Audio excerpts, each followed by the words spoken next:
तात्विक सात्विक सुजनवतंसा केचन युक्ति विवेचन हंसा अलमकृशत किल भुवनाम्योगम् स्मरणमीशां कृतशुभयोगं विनय विभावय गुणपरितोषं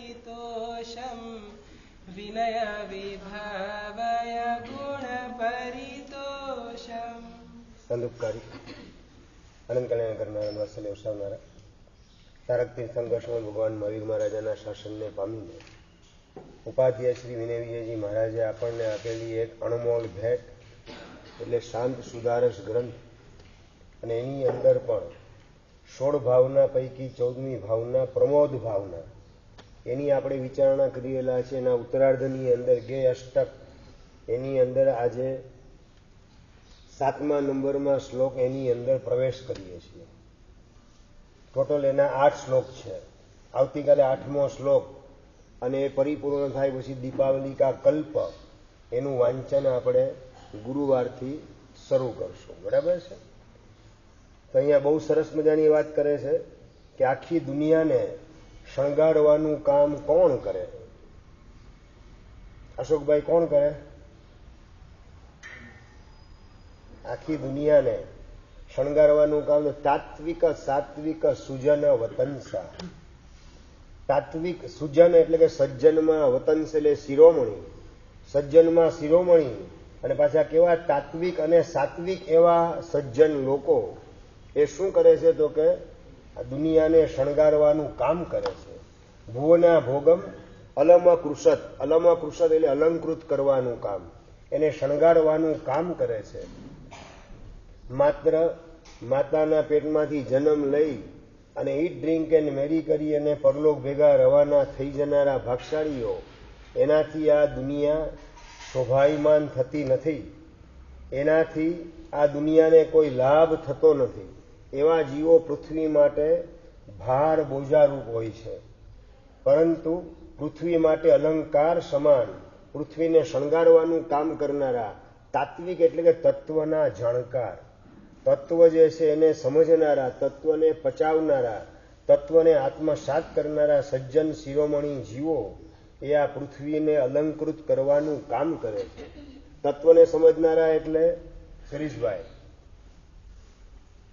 બીજાને દુઃખી કરવાથી આપણે દુઃખી થવું પડે આવી આસ્તિક દુનિયાની અંદર પાયાની સમજણ દરેક પાસે હોય છે જ.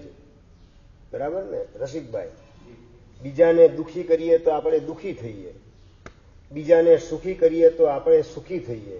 આ આસ્તિક દુનિયાની અંદર પાયાની સમજણ દરેક જીવો પાસે હોય છે. પણ એના કરતાં પણ હજી આગળ વધીને તાત્વિક એટલે કે તત્વની સમજણ.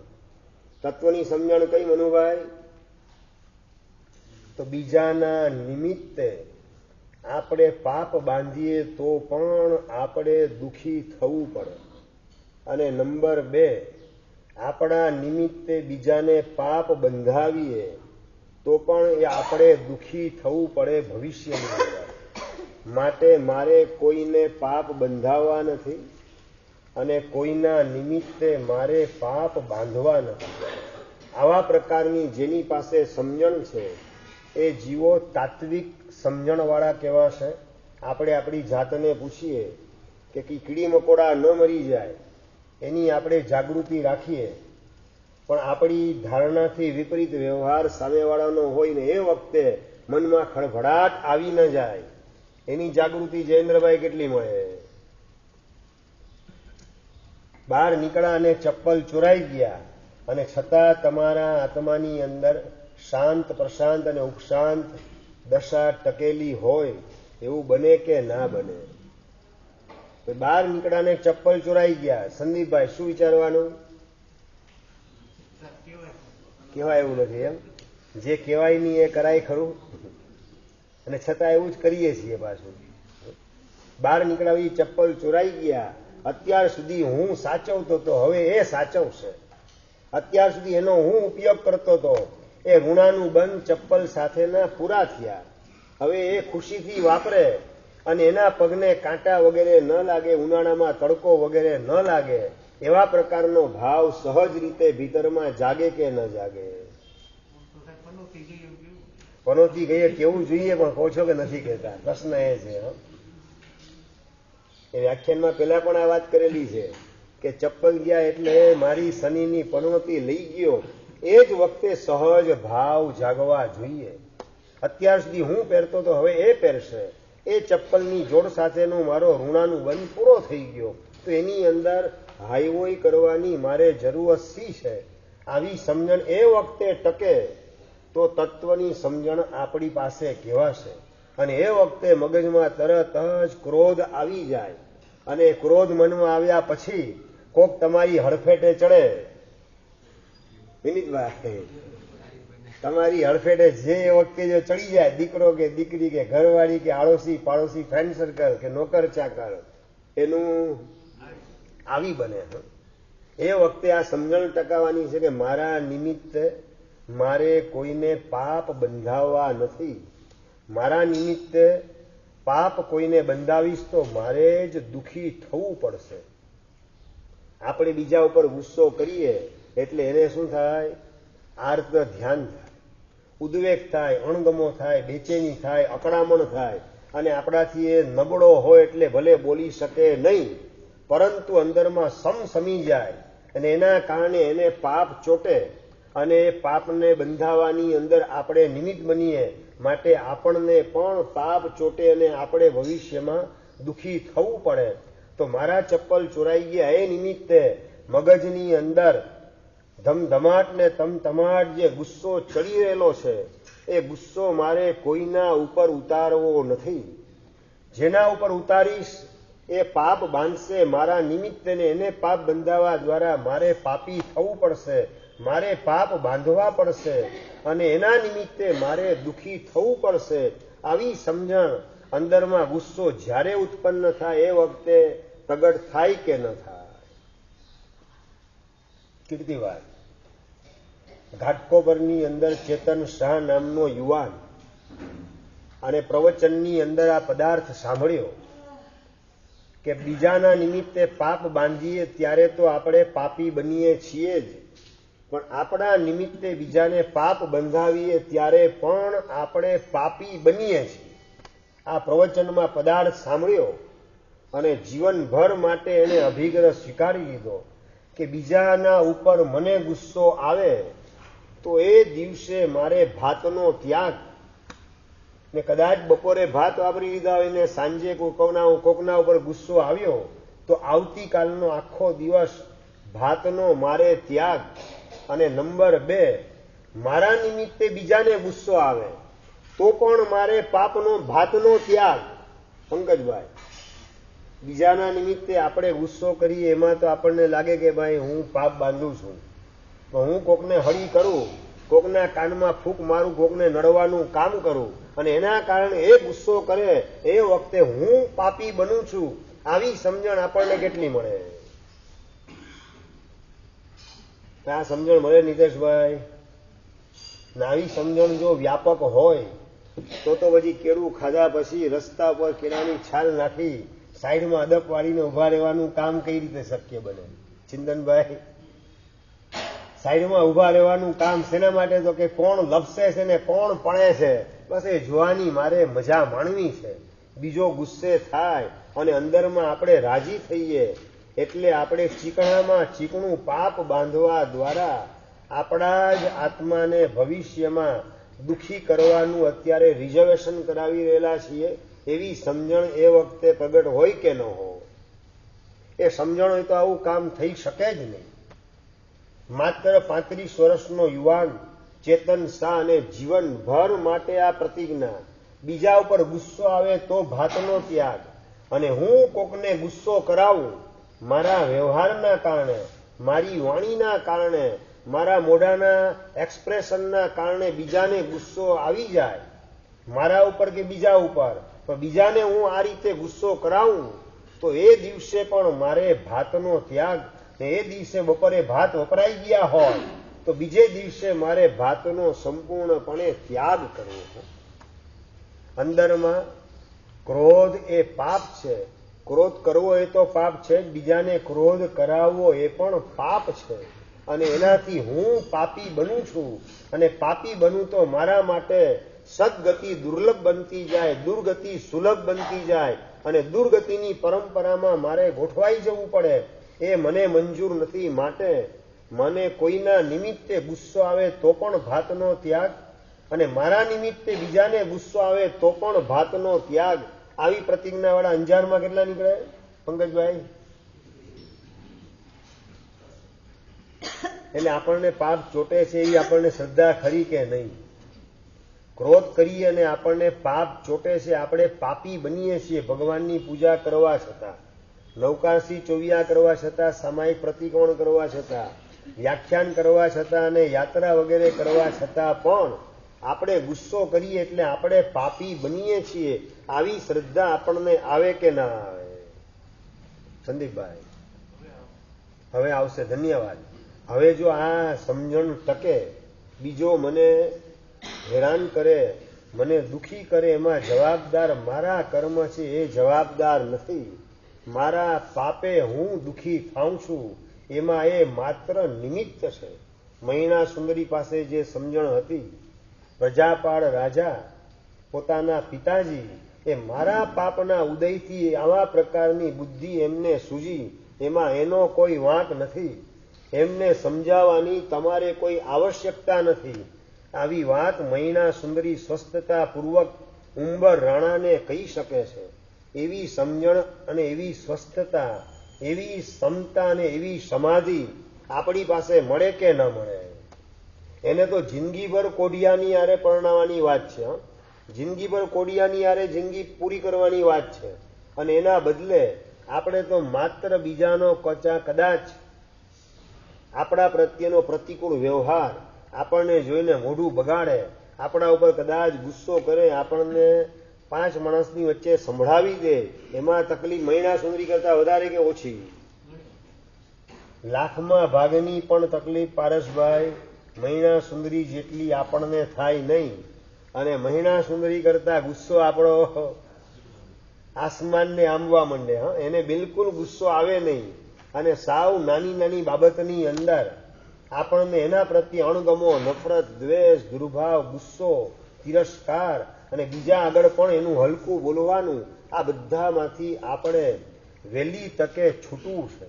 અહીંયા જે તાત્વિક લખે છે, તાત્વિક સજ્જન શિરોમણી, એની યાદીમાં આપણું નામ ગોઠવવા માટે આપણે ક્યાંય પણ તત્વ મર્યાદાની બહાર જવું નથી. પ્રભુએ સમજાવેલું આ તત્વ કે હું ગુસ્સો કરું કોકના ઉપર તો પણ પાપી થાઉં છું, અને બીજાને ગુસ્સો કરાવું તો પણ હું પાપી થાઉં છું, એનું સેલ્ફ પનિશમેન્ટ આ ભાવના નહીં રાખું તો હું મારા ગુસ્સાને કંટ્રોલમાં રાખી શકીશ કઈ રીતે? આવા પ્રકારની સમજણ અંદરમાં બળવાન કરી અને કંઈક ને કંઈક સેલ્ફ પનિશમેન્ટ રાખવું જરૂરી છે. તમારે કયો નિયમ મુક્તિભાઈ? ભાતના ત્યાગનો નિયમ નહીં તો ચાનો ત્યાગ, દૂધનો ત્યાગ, પૈસાનો ત્યાગ. ગુસ્સો આવે અથવા ગુસ્સો આપણે કોકને કરાવીએ તો એ દિવસે અથવા બીજે દિવસે શેનો ત્યાગ? રાજનભાઈ એકેય વસ્તુનો નહીં. ડોંબીવલીના મધુકરભાઈ એમણે જીવનભર માટે નિયમ લીધેલો, હું કોકના ઉપર ગુસ્સે થઈને જો ગાળ બોલું તો 1000 રૂપિયાનો મારે દંડ ભરવો દેરાસરની અંદર સાધારણ ખાતામાં. રસિકભાઈ, કોઈના ઉપર ગુસ્સો આવે મને તો ગુસ્સો આવે એમ નહીં, ગુસ્સા પછી જો ગાળ બોલું, ગુસ્સો આવે ને જો ગાળ બોલી દઉં કોકને તો મારે 1000 રૂપિયો દેરાસરમાં સાધારણ ખાતાની અંદર જમા કરાવી દેવો. વિનીતભાઈ, આવો નિયમ તમે લીધેલો હોય? રાહુલભાઈ, તમારો સંઘ શિરીષભાઈ તરતો થઈ જાય સાધારણ ખાતું તમારું. આવો નિયમ જો બધા લોકો લઈ લે અહીંયા બેસનારા, મહેશભાઈ આટલો નિયમ જો લીધેલો હોય કે આપણને કોકને ગુસ્સે થઈને ગાળ બોલીએ, 1000 રૂપિયા સાધારણ ખાતાની અંદર, સાધારણ ખાતું તરતું થવા માંડે. આવક કરતા જાવક શેની વધે? જાવક કરતા આવક વધે. આવક કરતા જાવક વધી જાય. બોલો, એટલે હું કોની આવે વ્યાખ્યાન આપું છું? ઝૂંપડપટ્ટીમાં રહેનારા લોકોને વ્યાખ્યાન આપું છું એમ કે 1000-2000 રૂપિયાનો તમે ખાલી આ પનિશમેન્ટ નથી રાખ્યું ને, માટે જ અંદરમાં તમતમાટ ને ધમધમાટ ગુસ્સો અને મોઢામાંથી સરસ્વતીનો વરસાદ થાય છે. જો આ નિયમ રાખેલો હોય ને ઓટોમેટિક, કદાચ પહેલે દિવસે 10,000 ખર્ચાઈ જાય, બીજે દિવસે 15,000 થાય કે 8,000 થઈ જાય. સંજયભાઈ 5 થઈ જાય. શું વાત કરો છો? પછી ત્રીજે દિવસે 2 થઈ જાય. સરસ. પછી પૂરું. સરસ. લો, આ ગુસ્સો કાઢવા માટેનો કેટલો સરળ રસ્તો તમારી પાસે છે. 20,000 પૂરું. નરકમાં લઈ જવાનારો ને દુર્ગતિમાં ફેંકનારો ગુસ્સો એ જો માત્ર 20,000 પનિશમેન્ટના માધ્યમથી કાયમ માટે જો એમાંથી છુટકારો આપણો થઈ જતો હોય તો સસ્તો સોદો છે. આ સોદો મોંઘો નથી અભિષેકભાઈ, આ સોદો સસ્તાની અંદર છે, પણ એ સોદો કરવાના ભાવ આપણને કેટલા લાગે. ડોંબીવલીના મધુકરભાઈ એમને લીધેલો આ નિયમ 10 વર્ષ સુધી નિયમ પાડ્યો અને 10 વર્ષની અંદર 2,000 રૂપિયા એમણે દેરાસરના સાધારણ ખાતામાં ભરવા પડ્યા. કેટલા 10 વર્ષમાં? મુક્તિભાઈ 10 વર્ષની અંદર માત્ર 2 જ વખત 1,000 રૂપિયો ભરવાનો પ્રસંગ આવ્યો અને 10 વર્ષ પછી પ્રતિજ્ઞાની અંદર થોડો ફેરફાર કર્યો. જીનીભાઈ, કયો ફેરફાર ખબર છે? મને કોઈ ગુસ્સો કરાવે અને હું જો મોઢેથી ગાળ બોલી જાઉં તો સાધારણ ખાતાની અંદર 1,00,000 રૂપિયો મારે જમા કરાવવો. આ વર્તમાન કાળની સત્ય ઘટના. હરેશભાઈ, તમને હું કહી રહેલો છું. મને કોઈ ગુસ્સો કરાવે અને જો એ વખતે મોઢામાંથી ગાળ નીકળી ગઈ તો ગાળ નીકળે તો 1,00,000 રૂપિયો મારે સાધારણ ખાતાની અંદર જમા કરાવો. 10 વર્ષની અંદર 2,000 એટલે 2 વખત ગાળ બોલાઈ ગઈ અને 1,00,000 રૂપિયાનો નિયમ લીધા પછી એક પણ વાર હજી સુધી ગાળ બોલાયેલી નથી. રાજનભાઈ, ખ્યાલ આવે છે ને? દર્શનભાઈ, બહુ સહેલો રસ્તો છે. આપણે આપણી જાતને સુધારવી હોય તો સેલ્ફ પનિશમેન્ટ, આપણે આપણી જાતે જ દંડ નક્કી કરીએ. જો આ ગુસ્સાની ભયાનકતા આપણને ખ્યાલમાં હોય કે ગુસ્સો માંસખમણના પાણને માંસખમણ કરનારા મહાત્માની તપસ્યાને પણ નિષ્ફળ બનાવે અને એમને ચંડકોશિક સાપ તરીકે કન્વર્ટ કરી નાખે અને ચંડકોશિકને જો ભગવાન મહાવીર મહારાજા મળેલા ન હોત તો કદાચ 5મી નરકની અંદર ફેંકાઈ જાય. સાપ મરીને ઉત્કૃષ્ટથી નીચે 5મી નરકમાં જઈ શકે, પણ ભગવાન મળી ગયા માટે 8મા દેવલોકમાં ગોઠવાઈ ગયો. પણ જો પ્રભુ ન મળ્યા હોત તો એનો એન્ડિંગ પોઈન્ટ ક્યારે આવત દુર્ગતિની પરંપરાનો, એની વિચારણા ગંભીરપણે જો આપણને કરતા આવડે, શાંત ચિત્તે એકાંતની અંદર આ ઘટનાની શાંતિથી વિચારણા કરવામાં આવે તો ઓટોમેટિક હવે મારે ક્યાંય કોઈના ઉપર ગુસ્સે થવું નથી. 1,00,000 રૂપિયાનું પનિશમેન્ટ પોતાની જાતે જ નક્કી કર્યું અને એ બાબતને અત્યાર સુધી લગભગ 27 કે 28 વર્ષ પૂરા થઈ ગયા. 28 વર્ષની અંદર એક પણ વખત મોઢામાંથી ગાળ નીકળેલી નથી. દિર્ગેશભાઈ, આપણે આપણી જાતને પૂછીએ કે ક્રોધની ભયાનકતાને આપણે અંતરથી સમજેલા કેટલું છીએ? આપણે તો ક્રોધ ન કરું તો સામેવાળો સુધરે કઈ રીતે? જયેન્દ્રભાઈ, એટલે ગુસ્સાને જાણે કે આપણે પાછી એના ઉપર મોર છાપ લગાવવાનું કામ કરીએ. મેં ગુસ્સો કર્યો એ વ્યાજબી હતો, મેં ગુસ્સો કર્યો એ કરવા જેવો હતો, મેં ગુસ્સો કર્યો એ જરૂરી હતો અને ન કરત તો સુધરત કઈ રીતે? અને એને હું નહીં સુધારું તો કોણ સુધારશે? અશોકભાઈ, ક્યાં ને ક્યાં આપણે આપણા દોષના બચાવમાં કેવા કેવા પ્રકારની દલીલને તર્કો કરીએ છીએ અને એના દ્વારા ક્રોધના સંસ્કાર એને ઊંડાણની અંદર નાખવાનું કામ કરીએ કે કદાચ અનંતકાળ સુધી એ ક્રોધના સંસ્કાર આપણા આત્મામાંથી નીકળે નહીં અને એ ક્રોધના કારણે દુર્ગતિમાંથી પણ આપણો છુટકારો થાય નહીં અને ક્રોધના નાખેલા સંસ્કાર સીધા આપણને ફેંકે ક્યાં? તો કે વાઘના ભવની અંદર. વાઘના ભવની અંદર મૌલિકભાઈ ગુસ્સો કંટ્રોલમાં કઈ રીતે રાખે? ભાઈ, ગુસ્સાને શાંત કરવા માટેનું નિમિત્ત કોણ મળે એને સમજાવે કોણ કીર્તિભાઈ? શિરીષભાઈ, વાઘને શાંત કરવાનું કામ કોણ કરે? કોઈ નહીં. એટલે વાઘના ભાવમાં ગયા પછી ક્રોધના સંસ્કાર એમાં ઘટાડો થાય કે વધારો થાય? જેનો આપણે અભ્યાસ કરીએ, જેના સંસ્કાર અંદરમાં નાખીએ, હોંશે હોંશે જેના સંસ્કાર ઊંડાણમાં પહોંચાડીએ, એ સંસ્કાર જ્યાં ફૂલે ફાલે ને બળવાન બને એવા પ્રકારના અવતારની અંદર કર્મસત્તા આપણને ફિટ કરી દે અને ક્રોધના ભવ તરીકે વાઘનો ભવ કહેવાય. આખી જિંદગી ક્રોધ ક્રોધ અને ક્રોધ કર્યા વગર વાઘને ચાલે નહીં. શિકાર ન કરે ને તોય વાઘ ગુસ્સામાં હોય. સિંહ અને વાઘની અંદર આ પાયાનો તફાવત છે. સિંહ છે ને આખો દિવસ જુઓ તો શાંતિથી બેસેલો હોય,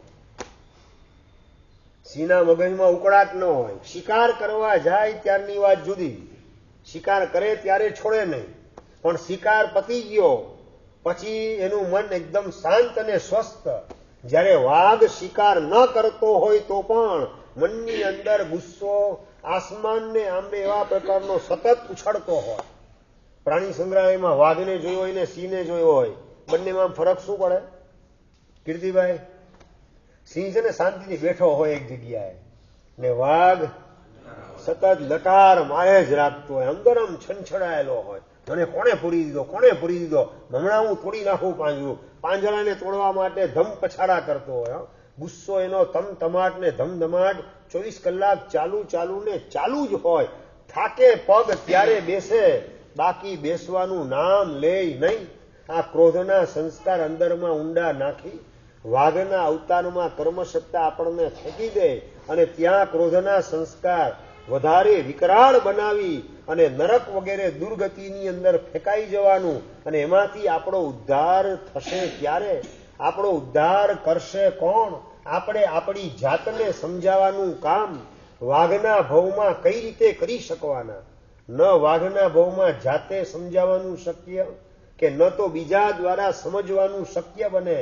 અને ક્રોધના સંસ્કાર વધે જ રાખે અને એના માધ્યમથી દુર્ગતિમાં અનંતકાળ સુધી ટીચાવાનું ને પીટાવાનું, દુખી અને મહાદુખી થવાનું. એવો આ ક્રોધ એને વહેલી તકે હોશીરાવવા જેવો છે.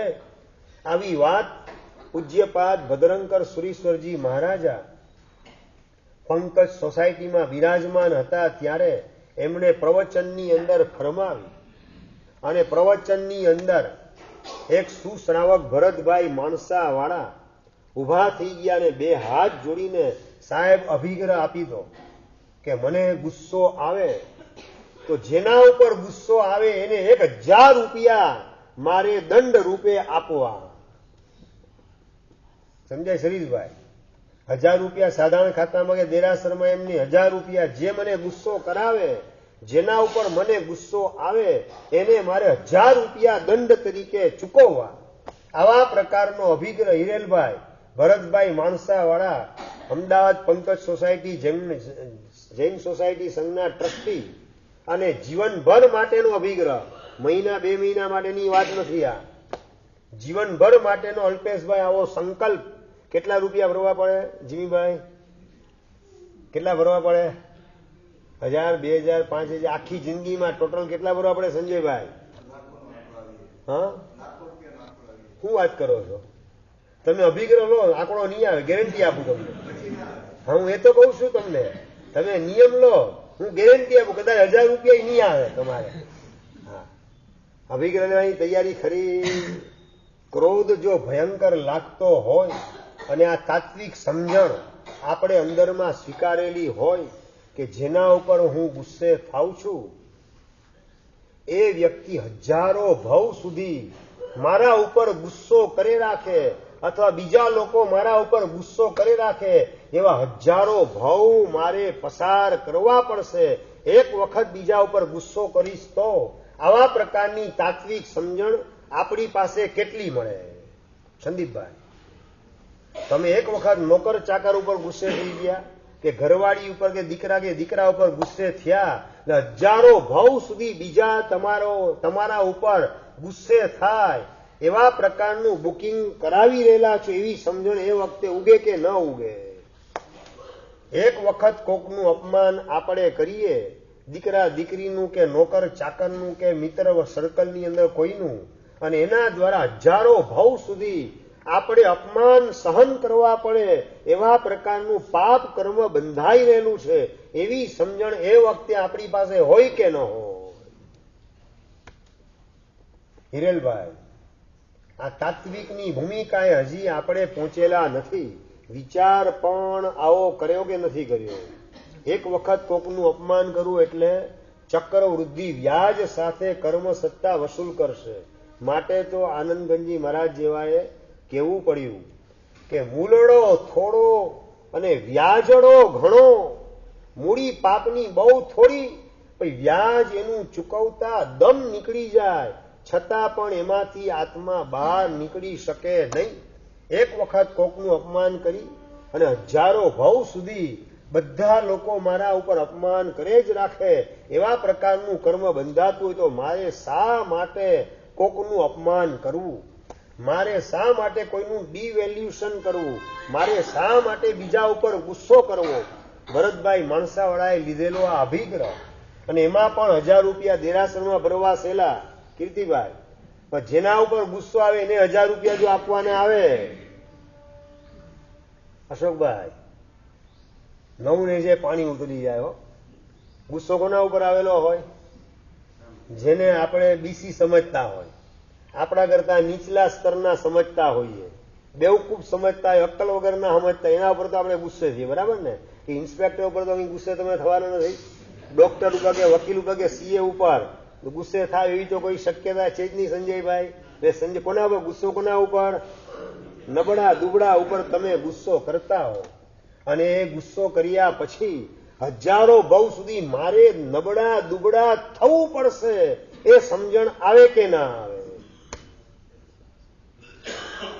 હું નબળા દુબળાને દબાવું તો મારે હજારો ભાવ સુધી નબળા દુબળા થઈને દબાવવું પડશે એવી અંદરમાં સમજણ હોય તો કોઈને દબાવવાનું મન થાય નહીં, અપમાન કરવાનું કે ગુસ્સે થવાનું મન આપણને થઈ શકે નહીં. અને આમાં પણ નિયમ તો પાછો કયો છે તો કે જે નબળા દુબળા હોય એટલે ગુસ્સો કરેલો હોય અને એને 1000 રૂપિયા આપવાના. મુક્તિભાઈ, સહેલું કે અઘરું? અતિશય અઘરું. 100 રૂપિયા પણ આપવાના હોય ને, જેના ઉપર ગુસ્સે તમે થાવ અને એને 100 રૂપિયા આપવાના હોય ને તો પણ અંદરનો અહંકાર તમને અટકાવે. મારે શેના 100 રૂપિયા આપવાના? એનો વાંક હતો ને મેં ગુસ્સો કરેલો છે, એનો અપરાધ હતો માટે એને મેં ઠપકો આપવાનું કામ કરેલું, એમાં હું ક્યાં ગુનેગાર છું? મારે શેના 100 રૂપિયા આપવાના? આપણું મન છે ને અંદરમાં શાંત રહી શકે નહીં, સમજવા તૈયાર થાય નહીં ને 100 રૂપિયા કે 1000 રૂપિયા એને હું શેનો આપું? અને આપણો ઈગો જે છે ને એને ટોટલી ડાઉન ટુ અર્થ કરવા માટે આ જ ઈલાજ છે કે જેના ઉપર ગુસ્સો કરીએ એને 1000 રૂપિયા, ભલે ભરતભાઈ માણસાવાળાએ નિયમ લીધો એ અમદાવાદના હતા, તમે અંજારના એટલે તમારા 100 રૂપિયાનો નિયમ આપું. નાનકડો નિયમ, જ્યાં સુધી હું અંજારમાં છું ત્યાં સુધીનો નિયમ. મને પછી પૂછતા નહીં હો વીઆર ક્યારે છે, અશોકભાઈ પૂછતા નહીં વાત. જ્યાં સુધી અંજારમાં હું હોઉં ત્યાં સુધીનો નિયમ. હવે બહુ થોડા દિવસ છે, વધારે દિવસ નથી. જેટલા દિવસ રહ્યો એટલા દિવસ રહેવાનું નથી. નાનો નિયમ આપું, જેટલા દિવસ હું અંજારમાં હોઉં ત્યાં સુધીમાં જેના ઉપર ગુસ્સો આવે એને 100 રૂપિયા તમારે આપી દેવાના. નિયમ લઈએ તો બધાને ખબર પડે તો હેરાન કરે જ રાખે. શું હું તમને એ જ કઉ છું કે આપણે પરીક્ષાની અંદર પહેલા નંબરે પાસ થવું છે એવી તૈયારી શા માટે ન રાખી? 18 કલાક હાર્ડ રીડિંગ કરી અને ફર્સ્ટ ટ્રાયલની અંદર સીએમાં મારે પાસ થઈ જવું છે એવો સંકલ્પ કરનારા નથી આ કાળમાં? ગમે એવું અઘરું પેપર કાઢે, હું ફર્સ્ટ ટ્રાયલની અંદર નીકળી જઈશ એમ મને ગમે એટલો ગુસ્સો કરાવે, બંદા ગુસ્સે થાય તે બીજા, આ પ્રકારનો અંદરનો દ્રઢ સંકલ્પ આપણો હોય તો આપણને કોણ ગુસ્સો કરાવી શકે? શ્રમણ ભગવાન મહાવીર મહારાજા, એને ગુસ્સે કરાવવાની અંદર અનાર્ય લોકોએ શું બાકી રાખેલું? છતાં લેશ માત્ર ખૂણાની અંદર, મનના ખૂણામાં પણ રોષનો કે રીસનો પરિણામ, ગુસ્સાનો પરિણામ ઉભો થતો નથી. પાણીમાંથી આગ પ્રગટ થાય કઈ રીતે? આપણે આપણા મનને પાણી જેવું શાંત બનાવી દેવું છે. અને જો તમે દરેક જગ્યાએ પ્રિય થવા માંગતા હો, અપ્રિય થવાનું મુખ્ય કારણ શું છે? તમે ક્યાંય પણ અપ્રિય થતા હો તેનું મૂળભૂત કારણ શું દર્શનભાઈ? ક્રોધ છે. તમારી તરફેણની અંદર કેટલા લોકો? હવે હું તમને આખી દુનિયા તમારી તરફેણમાં આવે એવો રસ્તો દેખાડવા માંગુ છું. એના માટેની માત્ર 2 જ કન્ડિશન: માથે બરફ અને મોઢે બરફી, તો દુનિયા તમારા તરફી. સમજાઈ ગયું સંદીપભાઈ? માથે બરફ અને મોઢે બરફી, તો દુનિયા તમારા તરફી. મોઢેથી શબ્દ બોલીએ એટલે બરફીમાં જે મીઠાશ, એમ આપણા શબ્દોમાં માત્ર મીઠાશ હોય, કડવાશ બિલકુલ આવે નહીં. અને માથે બરફની પાટ રાખેલી હોય એવો અનુભવ સામેની વ્યક્તિને થાય તો આખી દુનિયા આપણા તરફી બની જાય, આપણી તરફેણમાં ગોઠવાઈ જાય. કેટલા રૂપિયાનું ડોનેશન કરવું પડે આમાં કીર્તિભાઈ? જયેન્દ્રભાઈ, ડોનેશન કેટલો? 1 રૂપિયાનું ડોનેશન કર્યા વગર આખી દુનિયા તમારી તરફેણમાં ગોઠવાઈ જાય. એના માટેની આ 2 કન્ડિશન. મૌલિકભાઈ, માથે બરફ અને મોઢે બરફી ફાવશે? પારસભાઈ, 1 રૂપિયાના ડોનેશન વગર આખી દુનિયા તમારી તરફેણમાં આવે એવી ઈચ્છા હોય અને આ ક્રોધના ભયંકર નુકસાનો એ નજરની સામે દેખાય. ક્રોધે ક્રોડ પૂરવ તણું સંયમ ફળ જાવે, ક્રોધ સહિત તપ જે કરે તે તો લેખે ન થાવે. કડવા ફળ છે ક્રોધના. ઉદયરત્ન મહારાજ સાહેબ આ ક્રોધના કડવા ફળ સમજાવી રહેલા છે. ક્રોડ પૂર્વના સંયમને નિષ્ફળ બનાવી દે, તપસ્યાને પણ ખલાસ કરી નાખે. એવા પ્રકારના ક્રોધનો ભોગ મારે બનવું નથી. કાયમ માટે આ ક્રોધને તિલાંજલિ આપવી છે. અને એના માટે જેના ઉપર ગુસ્સો આવે એને મારે 100 રૂપિયા આપવા. હવે મહિનાથી વધારે રોકાવાની તો એ શક્યતા છે નહીં, બરાબર? નાનકડો નિયમ આપી દઉં. જ્યાં સુધી હું અહીંયા છું ત્યાં સુધી જેના ઉપર ગુસ્સો આવે એને 100 રૂપિયા આપવાના. રસિકભાઈ,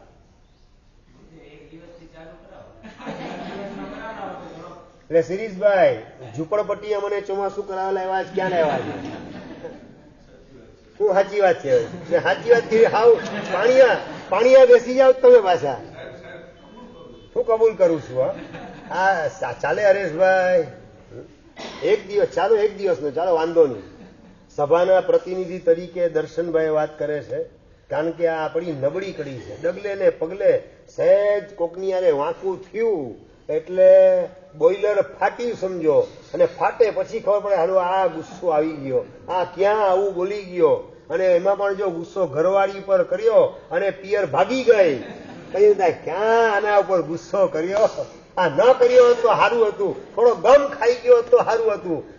કમ ખાના ઓર નમ જાના, આટલું જો હું શીખી ગયો હોત તો આ પ્રોબ્લેમ ન થાત. પણ અબ પછતાએ હોત ક્યાં, જબ ચીડિયા ચૂક ગઈ ખેત. એવું ન બને માટે નાનકડો નિયમ, બરાબર? 1 દિવસ તમે કહો છો, હું 1 મહિનો કહું છું, બેયનું વચ્ચેનું રાખી અઠવાડિયું, બરાબર છે? 1 અઠવાડિયાનો નિયમ. આજે મંગળવાર, આવતા મંગળવાર સુધી એટલે બુધવારના સૂર્યોદય સુધીનો તમારો નિયમ, બરાબર છે? જેના ઉપર ગુસ્સો આવે એને 100 રૂપિયા તમારે આપવાના, બરાબર? હરિયમ. અભિમાન તોડવા માટે છે ને સામેની વ્યક્તિને જ આપવાનું સ્વીકારવામાં આવે ને તો ઓટોમેટિક અહંકાર આપણો તૂટે, તો ગુસ્સો ઓટોમેટિક શાંત થઈ જાય. કારણ કે જેના ઉપર હું ગુસ્સે થાય એને મારે આપવા પડશે એ વિચાર આવે ને, એટલે અંદર ગુસ્સો ઉભો થતો હોય ને એ અંદરથી શાંત થઈ જાય, અંદરથી એને પ્રોત્સાહન મળતું અટકી જાય. ગુસ્સાનું ચાલક બળ હોય તો અહંકાર છે, અને 100 રૂપિયા એને આપવા પડશે. એ અહંકાર અંદરથી ના પાડે, ના એને નથી આપવા, તો હવે ગુસ્સો શાંત થઈ જાય ઓટોમેટિક, બરાબર? એના માટેની આ એક સાયકોલોજી ટ્રીટમેન્ટ પણ તમારી થશે, બરાબર? નાનકડો નિયમ, 1 અઠવાડિયા પૂરતો, આવતા બુધવારના સૂર્યોદય સુધી તમારે આ નિયમ. રસિકભાઈ, હરિયન સખીએ બધાના હાથ જોડેલા, બેનો ભાઈઓ બધાના હાથ જોડેલા. હા, અરિયન સખિયમ સિદ્ધ સખિયમ સાવ સખિયમ ધારણા વિગત વચ્ચે કાયો સસ્યકારણ મહત્વ ઓ શ્રી રે ઓ શ્રી રામ. હું પણ નિયમ લઉં છું. બસ હા, તમારી સાથે. હા, આપણા બધાની આ નબળી કરી છે અને આવા કોકને કોક ઈલાજ કરશું તો જ એમાંથી આપણો છુટકારો થશે. હું શું તમને વાત કરું, કદાચ તમે કલ્પના પણ નહીં કરેલી હોય.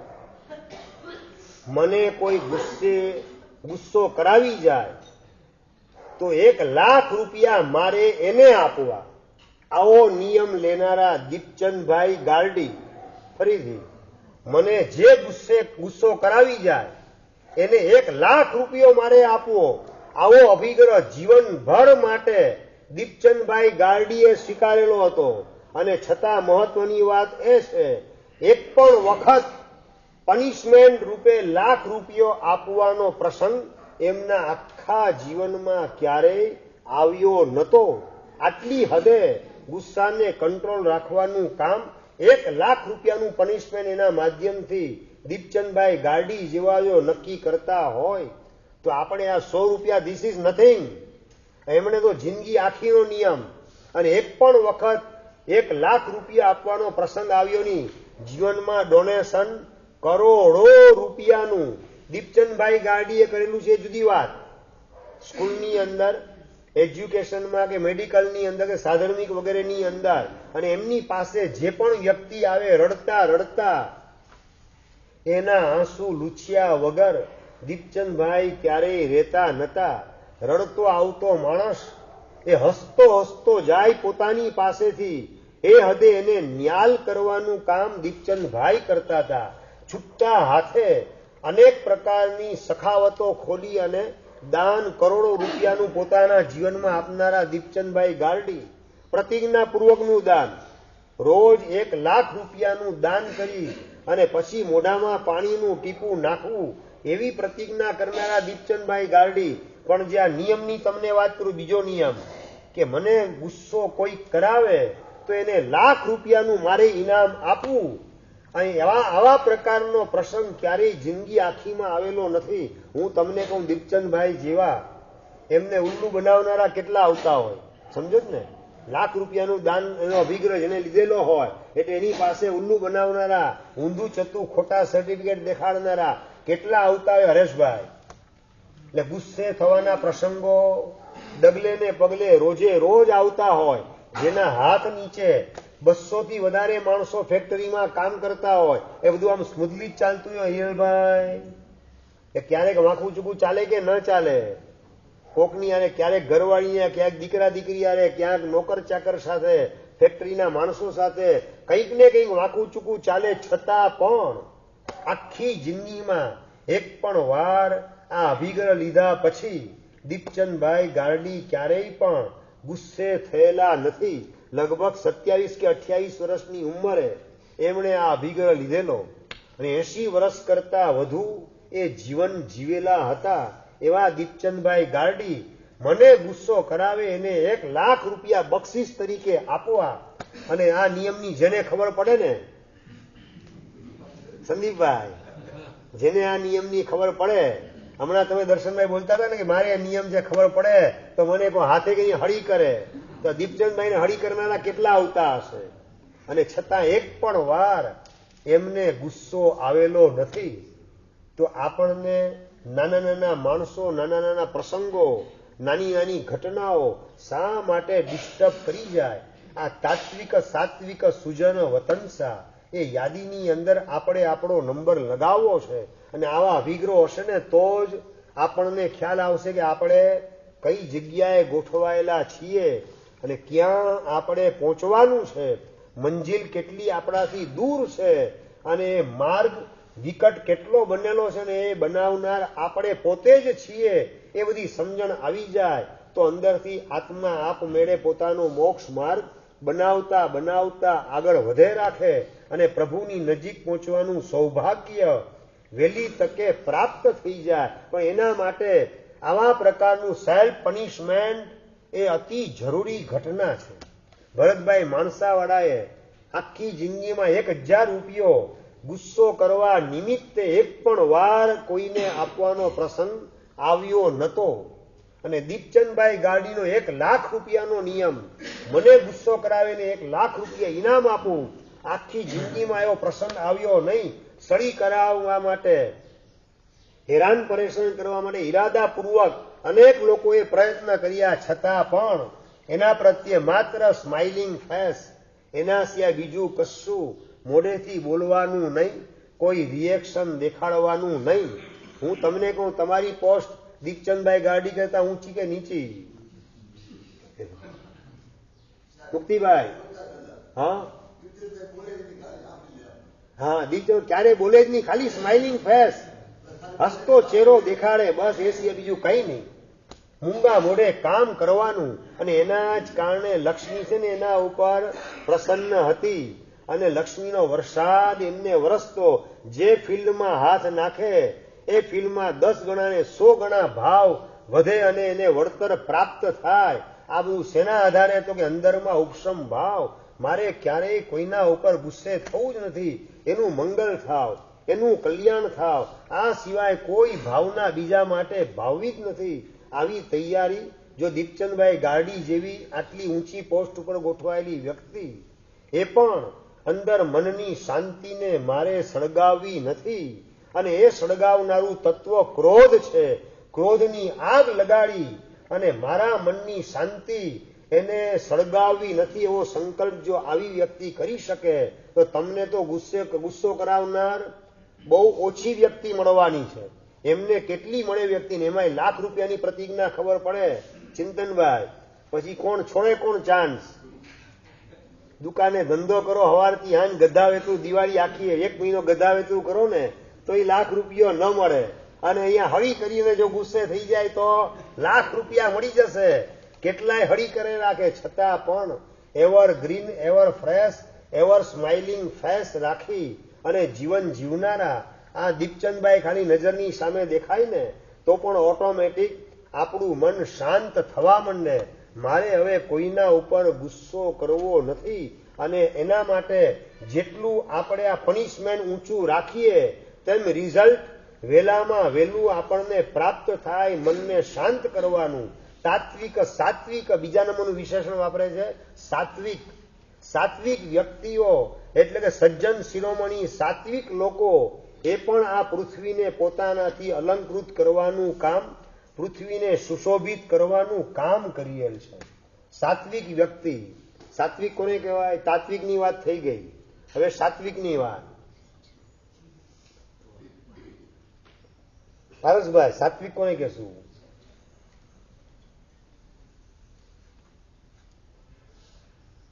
શું વાત છે? અત્યાર સુધી ક્યાંય વિચારેલું નથી. આ શબ્દ ઘણી વાર સાંભળેલો છે.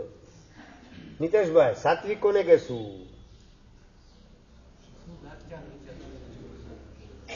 મહારાજ સાહેબ પધારે એ નિમિત્તે કેટલાય ભાગશાળીઓ અભિગ્રહ કરતા હોય છે કે મહારાજ સાહેબનો વિહાર ન થાય ત્યાં સુધી આપણે હોટલનો ત્યાગ, મહારાજ સાહેબનો વિહાર ન થાય ત્યાં સુધી રાત્રિ ભોજનનો ત્યાગ, મહારાજ સાહેબ જ્યાં સુધી આપણા ગામની અંદર છે ત્યાં સુધી મિનિમમ 1 સામાયિક રોજ કરશું. જ્યાં સુધી મહારાજ સાહેબ બિરાજમાન છે ત્યાં સુધી બ્રહ્મચર્યનું પાલન કરશું. આવા જુદા જુદા અભિગ્રહ ગ્રહણ કરનારા અનેક ભાગશાળીઓ ગામે ગામ અને સંઘે સંઘની અંદર હોય છે. અને જ્યાં સુધી મહાત્મા બિરાજમાન હોય ત્યાં સુધી અણી શુદ્ધ રીતે નિયમનું પાલન કરે.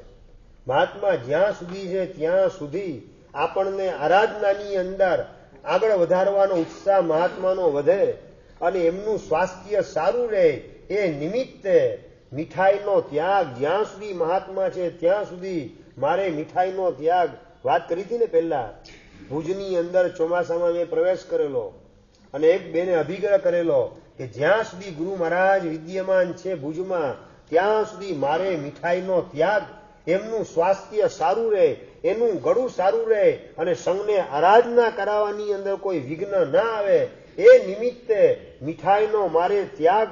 અને એમના શ્રાવક લઈને મારી પાસે આવ્યા માસખણના અત્તરવાણાના દિવસે અને મારે એમને કહેવું પડ્યું કે બેન હવે આવતીકાલે માસખણ કરવાનું છે તો આજે તમે એક દિવસ નિયમની અંદર અપવાદ રાખી અને આજનો એક દિવસ મીઠાઈ વાપરજો.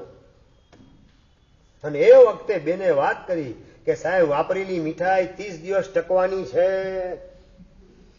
શું મર્દાનગીની ભાષાની અંદર એ શ્રાવિકા બેને જવાબ આપેલો, પ્રશ્ન પૂછ્યો મને કે સાહેબ વાપરેલી આજે મીઠાઈ 1 મહિના સુધી ટકશે? કેટલો સમય ટકે પંકજભાઈ? 24 કલાક. બહુ તો 30 કલાક પતી ગયું, એનાથી વધારે ટકવાની નથી. અને સાહેબ ખાવાથી માંસ ખમણ થાય કે દેવગુરુની કૃપાથી માંસ ખમણ થાય? મેં કીધું બેન તમારે હવે મીઠાઈ વાપરવાની જરૂરત નથી. સમજાય વાત? મારે શી કરવી છે? આવી મર્દાનગી, આને કહેવાય સાત્વિક પ્રકૃતિ. નિયમ લીધેલો એની અંદર બાંધછોડ કરવાની તૈયારી બિલકુલ નહીં, એને કહેવાય સાત્વિક પ્રકૃતિ. પૂજ્યપાદ દાદા ગુરુદેવ ભુવનબાનુ સુરીશ્વરજી મહારાજ સાહેબનું ચોમાસું સુરતની અંદર, આજથી 44 વર્ષ પહેલાની ઘટના. અને સુરેશભાઈ સુરતના વ્યાખ્યાનની અંદર સહજ ગુરુદેવે વાત કાઢી કે આ ઘરમાં તમે જેવા એન્ટ્રી કરો, પહેલું કામ શું કરો અશોકભાઈ? ઘરમાં એન્ટ્રી કરીને સૌથી પહેલું કામ મહેશભાઈ, પહેલું કામ હા પંખાની સ્વિચ દબાવવાની. પંખો સ્વિચ ઓન કરવાનો. ઘરમાં આવો એટલે પહેલું કામ પંખાની સ્વિચને ઓન કરવાનું. અને પંખો જેટલા ચક્કર લગાવે એટલા 84ના ચક્કર તમારા વધી રહેલા છે. આ 84ના ચક્કર ફરવાના વધારવા ન હોય તો એક દિવસ પૂરતો નિયમ લો કે એક દિવસ આપણે પંખાની સ્વિચ જાતે ચાલુ કરવી નહીં કે બીજા પાસે ચાલુ કરાવવી નહીં. આવા પ્રકારની પ્રેરણા ગુરુદેવશ્રીએ વ્યાખ્યાનમાં કરી અને સંઘમાં મોટા ભાગના લોકોએ હાથ જોડ્યો. એક દિવસ માટેનો નિયમ હતો ને રસિકભાઈ, એક દિવસ માટે હાથ બધાએ જોડી દીધો. વાત એ છે કે 44 વર્ષ પહેલા ગુરુદેવે એક દિવસ માટે આપેલું પચખાણ કે પંખાની સ્વિચ ઓન કરવી નહીં, બીજા પાસે ઓન કરાવવી નહીં, આ નિયમ એક દિવસ માટે લીધા પછી ગુરુદેવ એ તો પ્રવચનમાં જુદા જુદા પદાર્થો રોજે રોજ પીરસે રાખે, પણ એ સુરેશભાઈ એમણે આ નિયમ લીધા પછી કેટલા વર્ષ સુધી નિયમ પાડ્યો અલ્પેશભાઈ ખબર છે? એક દિવસ માટેનો નિયમ ધનેશભાઈ, 1 અઠવાડિયું, 1 મહિનો, 1 વર્ષ, 2 વર્ષ, 5 વર્ષ, 10 વર્ષ. નિતેશભાઈ, મનોજભાઈ કેટલો સમય? 44 વર્ષ સુધી, 44 વર્ષ પહેલા લીધેલો એક દિવસ માટેનો નિયમ 44 વર્ષ સુધી અખંડપણે પાડવાનું કામ સુરતના સુરેશભાઈએ કરેલું છે. અને આજની તારીખે પણ એ નિયમ એમને ચાલુ છે. આને કહેવાય સાત્વિક વ્યક્તિ. લીધેલા નિયમની આવરદા લંબાવાના ભાવ જાગે, એનું નામ એ સાત્વિક વ્યક્તિ છે. તકલીફ ન પડે કીર્તિભાઈ? સ્વિચ ઓન કરવાની નહીં, કરાવવાની પણ નહીં. તમે તો કદાચ નિયમ લીધેલો હોય ને, હા પેલો નિયમ લો, બીજો નિયમ લેવા તૈયાર ન હો પાછા. હા રિમોટ વાળા પંખા, એટલે તમે ભલે કરો નહીં પણ ઘરવાળીની ઈશારો તો કરતા હો પાછા. ગરમી બહુ લાગે છે આજે તો, સમજી ગયા જયેન્દ્રભાઈ? એટલે ઘરવાળી જે છે ને ઓટોમેટિક તમારા માટે પંખાની સ્વિચ દબાવે, રિમોટથી પંખો ચાલુ કરવાનું કામ કરે. આ આપણી અંદરમાં શું છે? કુટિલતા છે. નિયમ લીધા પછી એની અંદર કંઈક ને કંઈક ગરબડ કરો નહીં, ત્યાં સુધી હક ન વળે, ત્યાં સુધી શાંતિ ન વળે, ચેન ન વળે. કંઈક ને કંઈક ગરબડ કરવાની. અને એવું ન બને માટે જાતે ચાલુ કરવાની નહીં, બીજાને પાસે ચાલુ કરાવવાની પણ નહીં. તકલીફ પડે કે ન પડે? કેટલી તકલીફ પડે? ઘણી તકલીફ પડે. છતાં પણ એ તકલીફ કરતા પણ નિયમ પાળવાનો આનંદ એમને મન ચડિયાતો હતો અને છે. માટે જ એ નિયમનું પાલન આજની તારીખે પણ ચાલુ છે. આવી સાત્વિક પ્રકૃતિ આપણે આત્મસાત કરવી છે કે લીધેલા નિયમ એની આવરદા ટૂંકાવાનો વિચાર આપણને આવે નહીં, પણ લીધેલા નિયમની આવરદા જેટલી લંબાતી જાય એટલી આપણી સેફટી વધતી જાય છે. નિયમની આવરદા જેટલી ટૂંકાવાના ભાવ જાગે એટલી આપણી સેફટી જોખમાતી જાય છે. આપણા ભવિષ્યને સેફ બનાવવું હોય તો લીધેલા નિયમમાં ગરબડ તો કરવી નથી જ, પણ સાથે સાથે એ ક્યાંય નિયમને ટૂંકાવાનો વિચાર એ પણ આપણા મનને સ્પર્શે નહીં, એની સતત જાગૃતિ અને તકેદારી રાખવાની છે. આ ગોલમાલ ને ઘાલમેલ અમને તો અમારી પાસે જયારે આલોચના વગેરે આવે ને ત્યારે અમને ખબર પડે કે કેટલી ગોલમાલ ને ઘાલમેલ તમારા જીવનમાં ચાલતી હોય છે. ચાલુ સામાયિકની અંદર મોબાઈલની સ્વિચ, મોબાઈલની ઘંટડી વાગી એટલે સાહેબ 2 વાર ઘંટડી વાગી એટલે વાત કરવી પડી મારે. આ આલોચનાની અંદર આવતું હોય છે બધું.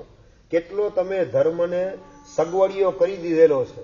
અને એક વખત તો મેં મારી નજરે જોયેલો પ્રસંગ, 14નું પ્રતિક્રમણ, અને 14ના પ્રતિક્રમણની અંદર પેલા સૂચના આપી દીધી કે ભાગશાળી બધા સ્વિચ ઓફ કરી દેજો મોબાઈલનો, જેના કારણે સામાયિક પ્રતિક્રમણની અંદર જરાય કોઈ ડિસ્ટર્બન્સ આવે નહીં.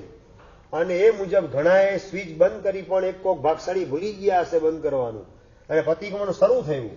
અને પ્રતિક્રમણની અંદર લગભગ પક્ષી સૂત્ર ચાલતું હતું. 14ની અંદર ઘંટડી વાગી, એકવાર ઘંટડી વાગી, આખી ઘંટડી પૂરી થઈ ગઈ, રિંગ પૂરી થઈ ગઈ, ત્યાં સુધી એ ભાગશાળીએ ઉપાડ્યો નહીં ફોન. અને પાછી બીજી વાર ઘંટડી વાગી, બીજી વાર ઘંટડી વાગી અને ફોન ઉપાડીને વાત કરે, હું અત્યારે પ્રતિક્રમણમાં છું, પછી શાંતિથી વાત કરીએ, હવે ફોન નહીં કરતો. અરે આ ઉપાડાય કઈ રીતે? ચાલુ પ્રતિક્રમણની અંદર ફોન. આ બધી ગરબડો, ગોલમાલ ને ઘાલમેલ મોબાઈલ આવ્યા પછી તો ઘણી બધી વધતી જાય છે ગોલમાલ. આ બધી ગોલમાલમાંથી આપણે આપણી જાતને બચાવવી છે. ઉપાશ્રયમાં એન્ટ્રી કરીએ કે દેરાશ્રમમાં એન્ટ્રી કરીએ ત્યારે જ મોબાઈલની સ્વિચ ઓફ કરેલી હોય, જેના કારણે મહાત્માની સાથે વાત કરવાની અંદર કે વ્યાખ્યાન સાંભળવાની અંદર કે ભગવાનની ભક્તિની અંદર રંગમાં ભંગ પડે નહીં. અને મોબાઈલના કારણે આસાધનાઓ પણ કેટલી બધી વધતી હોય છે. ગુરુ મહારાજની સાથે વાત કરતા હોય અને વચ્ચે મોબાઈલની ઘંટડી વાગે એટલે ગુરુ મહારાજની વાત કટ કરી અને મોબાઈલ જેના તરફથી આવેલી હોય ઘંટડી, એની યારે વાત સ્ટાર્ટ થઈ જાય. સમજાય જયેન્દ્રભાઈ? ગુરુદેવની સાથે વાતચીત ચાલતી, એ કટ કરી અને ઓલાની યારે વાત શરૂ કરી દેવામાં આવે. આ એક જાતની ઘોર આસાધના છે. આ મોબાઈલના પ્રેમના લીધે આવી ગુરુદેવોની પણ આસાધના ગામે ગામ ચાલતી હોય છે. એમાં અંજાર પણ બાકાત નથી. જોયેલું છે આ ચોમાસાની અંદર ઘણી વાર. વાત મારે તમને એ કરવી છે, દેરાસરમાં અગરબત્તી કરતા કરતા ફોન ચાલુ, હદ થઈ ગઈ. એટલે ભગવાનની આગળ 3 લોકના નાથ, એની પણ મસ્કરીને મજાક કરવાનું કામ આપણે ધૂપ પૂજા કરતા કરતા કરીએ. આના કરતા આપણી બેઇજ્જતી બીજી કઈ હોઈ શકે?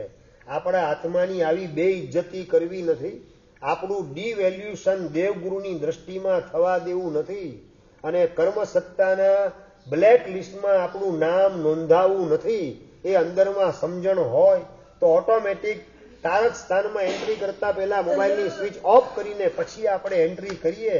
અને બહાર નીકળ્યા પછી તમારે જે કરવું એ કરી શકાય છે, પણ તારક સ્થાનની આસાધનામાંથી બચવા માટે આવી સાત્વિકતા કેળવ્યા સિવાય છૂટકો નથી. પેલા સુરેશભાઈ સુરતના આજની તારીખ સુધી પંખો ચાલુ કરવો નહીં કે બીજા પાસે ચાલુ કરાવવો પણ નહીં. તકલીફ પડશે, રેપ જેપ થવાના કારણે ઘણી બધી પડે, છતાં નિયમ પાલનનો આનંદ એના કરતા ચડિયાતો બનાવી અને પ્રભુની દ્રષ્ટિમાં મારો આત્મા ઉંચકાતો જાય છે, એના કરતા રૂડું બીજું શું હોઈ શકે? એ બેનિફિટ નાનો સૂનો નથી. અને એ બેનિફિટ ઉપર નજર હોવાના કારણે જ પ્રતિજ્ઞાને લંબાવવાના માધ્યમથી સાત્વિકની ભૂમિકાએ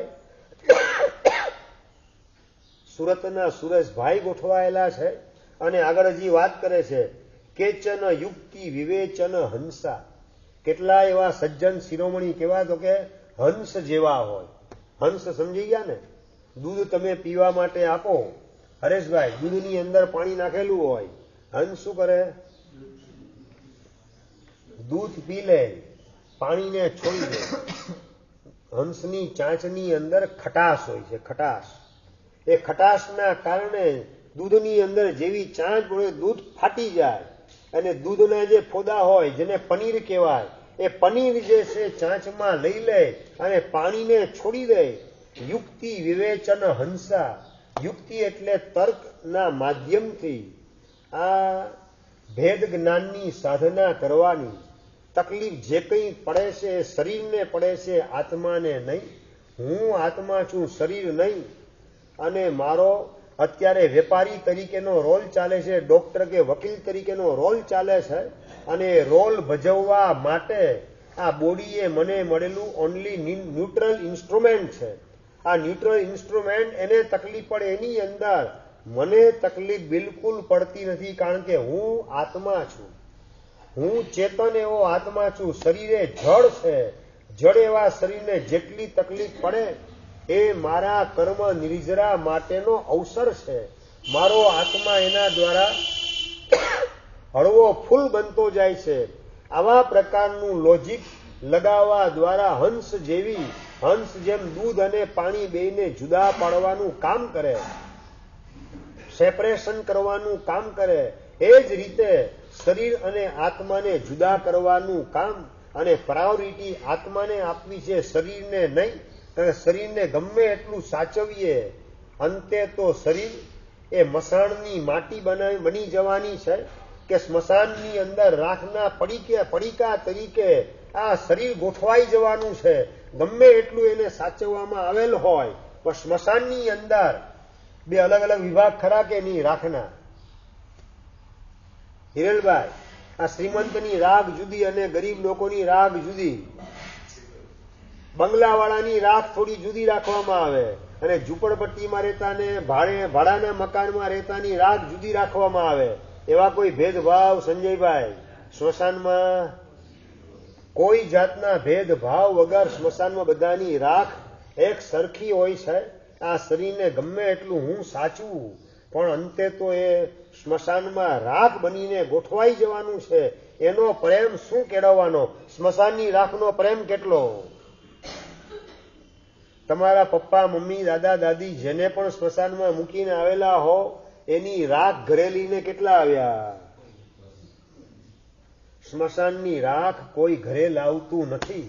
સ્મશાનની રાખનો પ્રેમ કોઈના દિલમાં છે નહીં. અને 24 કલાક જે શરીરને ઊંચકીને આપણે ફરીએ છીએ એ અંતે તો માત્ર સ્મશાનની રાખમાં જ કન્વર્ટ થવાનું જ. તો એ શરીર પ્રત્યેનો પ્રેમ શેનો? શરીર પ્રત્યેની મમતા શેની? શરીરની મૂર્છા શા માટે? એના કરતા આ શરીરનો ઉપયોગ કરી મારે મારા આત્માનું કામ સાધી લેવું છે. દેહમ પાતયામી કાર્યમ સાધયામી. શરીરને પડવું હોય તો ભલે પડી જાય, મારે મારા આત્માનું કામ સાધી લેવું છે. કઈ રીતે સાધવું છે? પારસભાઈ, કઈ રીતે સાધશો? હા, દિવાળીનો છઠ. હા, દિવાળીનો છઠ કરીને મારે મારા આત્માનું કામ સાધી લેવું છે. શરીરનું જે થવું હોય તે થાય પણ મારા આત્માનું ભવિષ્ય ઉજળું થાય એના માટે આ શરીરનો જેટલો ઉપયોગ થાય એટલો વહેલી તકે ઉપયોગ ભગવાનની આજ્ઞા મુજબ કરી લેવો છે. અને ભગવાનની આજ્ઞા મુજબ જો આપણે છોડવા તૈયાર નહીં હોઈએ તો કર્મની આજ્ઞા મુજબ તો છોડવાનું નિશ્ચિત છે. નહીં સમજાય રસિકભાઈ? કદાચ છઠ તમે કરો એની અંદર 2 દિવસ છોડવાનું આવે પણ નંબર 2 અન્ન નળીનું કેન્સર લાગુ પડી જાય. કેટલા દિવસ છોડવાનું આવે?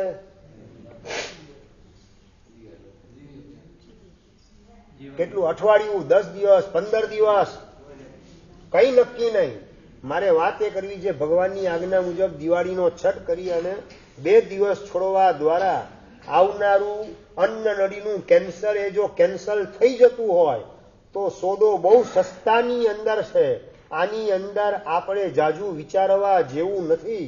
આ રીતે અંદરમાં જેટલી સાત્વિકતા લાવીએ અને હંસ જેવી ભેદ જ્ઞાન એટલે કે જેમ દૂધ અને પાણીને છૂટું પાડવાનું કામ હંસ કરે એમ આત્માને શરીર બેયને સેપરેટ કરવાનું કામ અને પ્રાયોરિટી આપણે આત્માને આપવી છે, શરીરને નહીં.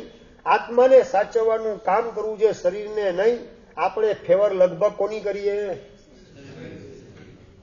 શરીરની ઇન્સ્ટ્રુમેન્ટની લગભગ ફેવર કરીએ છીએ. આત્માની ફેવરનું કામ કરતા નથી.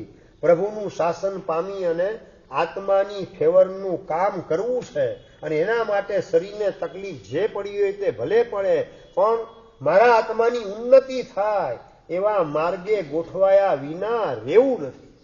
પૂજ્યપાદ ભદ્રંકર સુરી મહારાજ એમણે એક વખત ભરતભાઈ માણસાવાળા ઘર દેરાસર બનાવેલું અને ગુરુદેવને વિનંતી કરે, ગુરુદેવ 14 છે આવતીકાલે ઘર દેરાસર દર્શન કરવા માટે પધારજો, લાભ આપજો. ઘર દેરાસર દર્શન કરવા માટે પૂજ્યપાદ ભદ્રંકર સુરી મહારાજ પધાર્યા. બાજુમાં જ ઘર ભરતભાઈનું, એના ઘરે પણ પગલા કરે છે અને એ વખતે ભદ્રંકર સુરી મહારાજ વાત કરે, ભરત ભગવાનને શેના માટે ઘરે પધરાવેલા છે? સાહેબ ભગવાનની ભક્તિનો લાભ મળે એના માટે. તો સંઘ દેરાસર નથી? ભગવાનની ભક્તિ તો ત્યાંય થઈ શકે, અહીંયા કેમ પધરાવ્યા? ભરતભાઈ માથું ગંજવાય, સાહેબ આ પ્રકાશો ઘર દેરાસરમાં ભગવાનને એટલે પધરાવેલા છે કે ઘરને છોડવાનું સામર્થ્ય વહેલી તકે પ્રગટ થાય. એના માટે ઘર દેરાસર, ઘરની અંદર ઘર દેરાસરમાં ભગવાનને બિરાજમાન કરેલા છે. હાજી શું અભિગ્રહ શું લીધો તે? સાહેબ શેનો અભિગ્રહ? જ્યાં સુધી ઘરને છોડવાનું કામ ન કરે, જ્યાં સુધી સંસારનો ત્યાગ ન કરે, દીક્ષા ન લે, ત્યાં સુધી અભિગ્રહ લેવાનો. હા ગુરુદેવ આપી દો અભિગ્રહ. બોલ શેનો અભિગ્રહ લેવો છે? સાચું આવી રીતે ગુરુમાં તમને બોલે, પંકજભાઈ આવા ગુરુ આમ ગમે કે ન ગમે કે ભડકી જાઓ તમે? હા બીજા વિનંતી કરવા જાય બીજા. ગુરુદેવ અભિગ્રહ આપને જે યોગ્ય લાગે તે અભિગ્રહ આપો. તારી જે ઈચ્છા એ બોલ. અભિગ્રહ તારી ઈચ્છા મુજબનો અભિગ્રહ લેવો જોઈએ. સાહેબ આપજે કોઈ તારી મનગમતી મીઠાઈ, એનો ત્યાગ કર. સાહેબ મીઠાઈનો ત્યાગ કરીશ ને તો એ મીઠાઈ તો મહિને 2 મહિને એકાદ વાર ઘરે બનતી હોય, એ રોજ યાદ નહીં આવે અભિગ્રહ. સાહેબ રોજ અભિગ્રહ યાદ આવે એવો કઈ અભિગ્રહ આપો. રોજ દીક્ષા યાદ આવે એવો અભિગ્રહ આપો. બોલ તારી શું ઈચ્છા છે? સાહેબ રોટલીના ત્યાગનો અભિગ્રહ આપી દો. મહેશભાઈ રોટલીના ત્યાગનો અભિગ્રહ ભરતભાઈ માણસા વાળા એમણે લઈ લીધો. પોતાની જાતે જ બોલ્યા કે રોજ દીક્ષા મને યાદ આવે. રોટલી તો રોજે 365 દિવસ ઘરે રોટલી બનતી જ હોય અને એના કારણે રોજ દીક્ષા યાદ આવે. બસ મારે દીક્ષા લેવી છે, ક્યારે દીક્ષા લઉં એવા ભાવ રોજે રોજ જાગે. આવી વિવેક દ્રષ્ટિ અંદરમાં પ્રગટાવીએ તો આપણે આ ભગવાનના શાસનને અલંકૃત કરવાનું કામ અને દુનિયાને પણ સુશોભિત કામ કરનારા જીવો સજ્જનોની યાદીમાં આપણો નંબર લગાવી શકીએ. આવા પ્રકારનું પરાક્રમ કરો એ જ મંગલ કામના. જીનાગ્ન ઇત્યોદમ ઈચ્છામિ.